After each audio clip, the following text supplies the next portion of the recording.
Kunting ano lang, reminder lang, di ba, sa mga ano natin,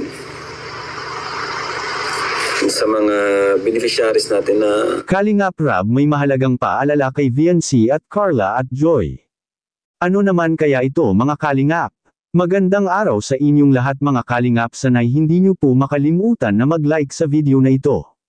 At paunawa tapusin muna ang kabuuhan ng video na ito mga Kalingap at para malaman ang nilalaman nito.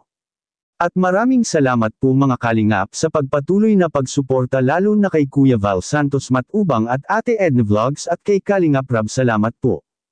Kalingap Rab, may mahalagang paalala sa mga Kalingap Angels. Pero bago yun mga Kalingap ay pag-usapan muna natin mga Kalingap ang mga ilang isinabi ni Kalingap Rab sa kanyang ginawang live kagabi mga Kalingap, dahil maraming gustong maibalik ang rara na tambalan mga Kalingap at bagay na malabo na talagang mangyayari sa ngayon mga Kalingap dahil ayaw na ni Dara na mayroon itong katambalan.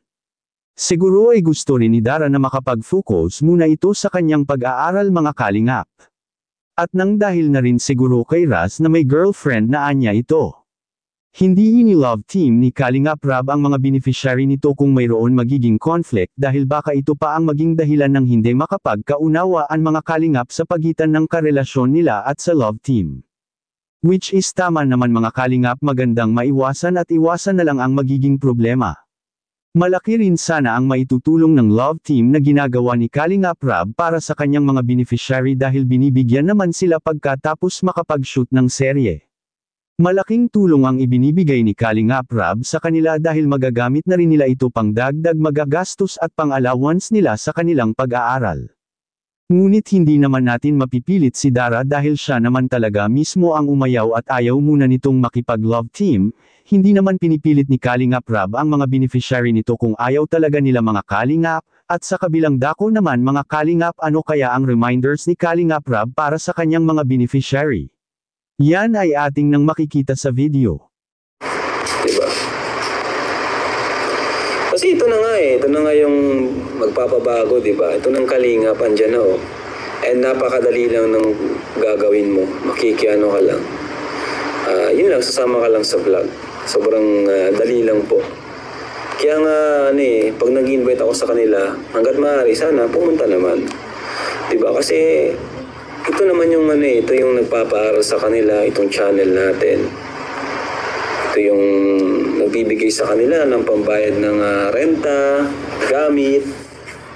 Dahil ito yung nagpapakilala sa kanila sa mga sponsor. So, napakalit na bagay na lang yung 1 oras na pag-vlog natin, 2 oras na pag-vlog natin. Yun na lang yung gagawin. Di ba? Saka napakadali lang ng gagawin. Di ka naman titinda, di ka anuman, di ba? Di ka tingnan nyo na lang po yung ibang mga naglalaba, di ba? Naglalabada para lang kumita. No? Kaya ano po yun? Kunting ano lang, reminder lang, di ba? Sa mga ano natin, sa mga beneficiaries natin na minsan ay wala ng time, di ba? Nakakalungkot. Pero syempre, kung exam, di naman po tayo nag-vlog ng may exam or may pasok. Di ba? Di naman tayo nag-vlog ng may exam o may pasok. Palagi tayo nag-vlog ay walang pasok. Kagaya kanina, Sabado, wala namang pasok. Kaya ayun.